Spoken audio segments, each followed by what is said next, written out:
Hello বন্ধুরা, সবাইকে স্বাগতম। আজকে আমরা দেখব একটি পেন ড্রাইভকে কিভাবে বুটেবল করতে হয়।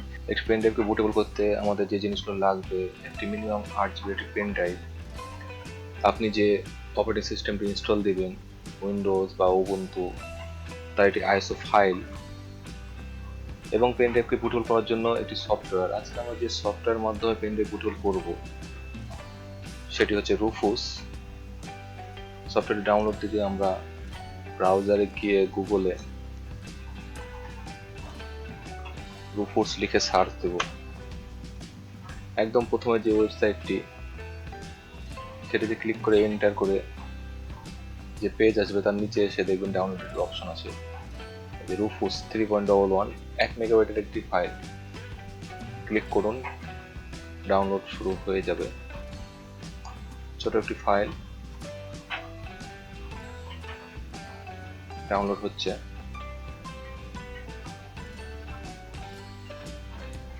ডাউনলোড হয়ে গিয়েছে।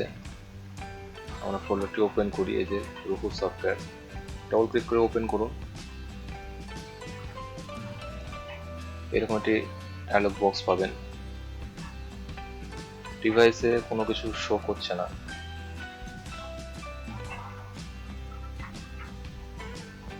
আমরা আমাদের পেন ড্রাইভটি কম্পিউটারে এন্টার করার সাথে সাথে দেখুন এটি ডিটেক্ট করে নেবে 8 GB একটি পেন ড্রাইভ। এরপরে অপশনটি আপনি সিলেক্ট অপশনে ক্লিক করে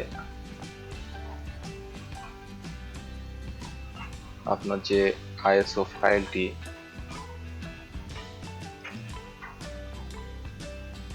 সেটি আপনি লোড করবেন।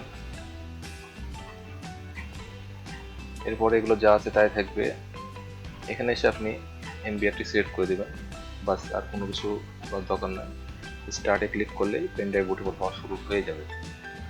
স্টার্টে ক্লিক করে আমরা পেন ড্রাইভের সব ডাটাগুলো ইরেজ হবে, এরকম একটি ওয়ার্নিং ডায়লগ বক্স আসবে। ওকে করে দিন।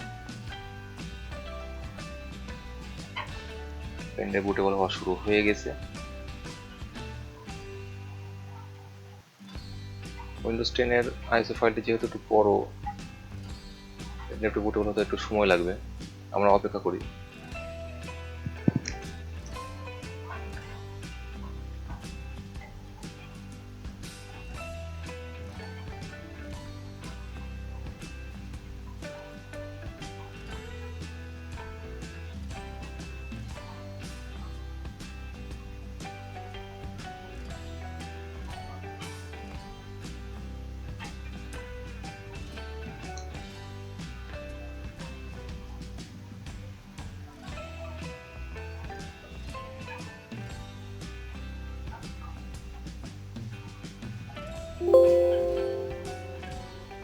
সো আমাদের পেন ড্রাইভটি বুটেবল হয়ে গেছে।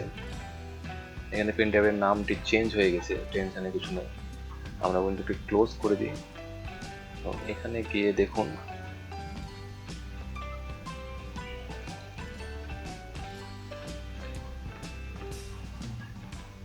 এই যে আমাদের পেন ড্রাইভটি একদম পুরোপুরি বুটেবল হয়ে গিয়েছে। এখান থেকে আপনি ইচ্ছে করলে আবার নামটি চেঞ্জ করে দিতে পারবেন। আজকে আমরা দেখলাম কিভাবে একটি পেন ড্রাইভকে বুটেবল করা যায়। আমরা অন্য একটি ভিডিওতে বুটেবল পেন ড্রাইভ দিয়ে কিভাবে উইন্ডোজ দেওয়া যায় সেটি দেখার চেষ্টা করব। সে পর্যন্ত সবাইকে ধন্যবাদ।